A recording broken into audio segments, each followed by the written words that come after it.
สบายดีวันนี้อยู่เองกับมีออกทริปถ่ายแบบกับไอรีอยู่หน้าไอซีสตาร์ก็เลยต้องมาแต่งหน้าเฮ็ดผมกับสางระดับท็อปของเมืองลาวนั่นก็คือแซ่บ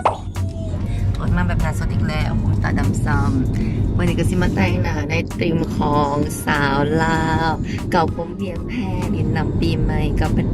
ออกทริปนี้ก็มีนางแบบหลายคนเลยทั้งมืออาชีพทั้งมือสมัครในหลายคนถึงนั้นเดี๋ยวมาให้ป่าสามีจัดการฝาดหนากันก่อนจะลอยหอยป่าสามีแล้วสิไทย โอ้ย สบายดี เมื่อยนอนท่าแล้วนี่ แอบเป็น โอ้ยมาแบบก็แม่ซื้อกาแฟให้คุณนายวันนี้เราก็มาแต่งหน้ากับสร้างแต่งหน้าตัวท็อปของเราจะสมีป้าสมีของเราหนึ่งเองว้ายเอิญป่าบ่ได้เดี๋ยวจะสิปาดหน้าให้มองงามวันนี้เขาสิมาแต่งหน้าในรูปแบบว่าสาวลาวกันแน่น้อยนึงบทดังๆแน่ว่ามีไหม แอฟเอ ขอแบบมาเกิดสปางกันน กำลังใช้เสียงสอง ำเสียงสอง เป็นลิปเนาะเพราะว่าสาวนี่ขาดลิปบัวใดอะ แม่ ลิปที่กันน้ำดีที่สุด แล้วก็ติดโทนนี้ก็ต้องเป็นของ CC Force เนาะ ขายเครื่องกันแน่น้อยนึงนะ ต้องยอมใน CC Force แม่ต้องเอาซิซิโฟ เพราะว่าลิปตัวนี้แซมแต่ใช้ประจำแล้ว ถ้าเองนะแมนบอก ถ้าเองบางเทื่อ เรฟเฟรนซ์ก็พาวแมนสาวลา นี่ ว เนาะ โมเมนต์อันนั้นมันแบบโมเมนต์แบบนี้ อ๋อ นะมั้ง เรียบเล่นเนาะแบบนี้เนาะโอเค โมเมนต์ บอแมนเนาะ แต่งนานยืนเป็นมังกรเอาเป็นแบบนี้วะแปะยิ้มเลยปกติก็เป็นอยู่แล้ว ได้อยู่ได้หน้าผากก็ได้อยู่ เปล่าแบบ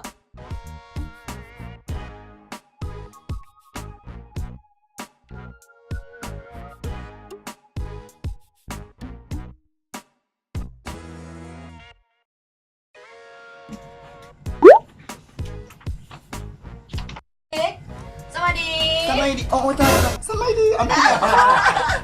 ไม่เห็นยา อ๋ออันนี้หว่าอันนี้มาส่งเอกสาร ส่งเอกสารมาดิ อันนี้ไลน์แมนเนาะ ไลน์ ไปกันเด้ เลิ อ ศรู้ไฮโซอลังการลิปสีอะไรดี วันนี้เนาะก็จะมาผสมลิประหว่างบัวระหว่างเบอร์ 4 แล้วก็เบอร์ 8 เนาะ สีกาแฟเป็นโทนสีบวมสดใส เป็นโทนที่เลือกหยิบตลอด เดือดยิ้ม หยิบขึ้นมาก่อนตลอดโทนสีที่มากเนาะมันจะออกหวาน สาวหวานเป็นแบบ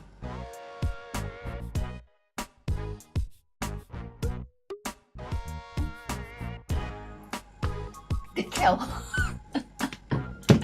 ยิ้มใส่กล่องเนี่ยติดแขวยิ้มมากลิปตัวนี้นะแต่ว่ามันนี่ก็ติดแขวไปสีบัวๆให้เจอคลินิกได้ดิมักลิปตัวนี้เพราะว่ามันจะเป็นไงก็มันเป็นแมทที่แบบว่าโมแห้งแมนเป็นแมทที่มีความซุ่มซื่อแล้วก็นุ่มแบบคล้ายๆที่เคยผสมในเกาะมอย น้ำ ส์ ผึ้ง มอยเจอไรเซอร์จากน้ำผึ้งสินะมีส่วนผสมของน้ำผึ้งนั่นสีแล้วก็ติดทนเขาบอกว่าตัวนี้เป็นตัวคิดที่ขายดีแห้งเลย นั่นแล้วสำหรับปีใหม่ลาวที่จะมาฮอตนี้เนาะแนะนำเลย 44 เพราะว่าจะเป็นลิปหรือว่าซอสเต็มคิวนี่แบบ เป๊ะ กันน้ำกันหัว หมักซอสตำคิวแห้งเส้นน้อยๆคมเจ๊แปลว่าเบิงแล้วดูแห้งอันมอเบิงคือแบบเคาน์เตอร์แบรนด์ระดับอิน ถ้ารั เต บ อร์ เดียวเอาอยู่ก็ต้องเมาหลายเนาะ 75,000 กีบถึงแห้ง ก็ต้องเมาหลาย พันกีบถึงแห้งเอาเป็นว่ามือนี่ก็ได้ลุกสาวลาวแบบหวานๆสาวลาวที่มีความเป็นยิงลาวหวานเก่าผมแล้วก็สิไปเบียงแพร่จักหน่อยนี่ก็สิไปเบียงแพร่มือนี้ต้องขอบใจสร้างแต่งหนาเมื่อซีระดับท็อปของประเทศลาวนะคือป่าสมีที่ป่าสมีเอาหาย สมีอยู่นี่ขอบใจป่าสมีสำหรับ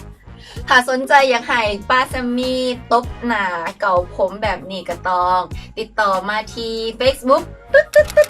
จะ เฟ มี ซ ที่ระวงนะ สมีพิลาวงศ์ มีเฟซเดียวเด้อเฟซสมองบ่มี บ่มีเฟซสมอง Facebook IG แล้วก็เบอร์โทรเดี๋ยวเขาจะขึ้นให้อยู่หน้า โอเค คลิปให้นะจ๊ะขอค่าโฆษณาพอ เดี๋ยวโอนให้ภายหลังเนาะ เก่ง เก่ง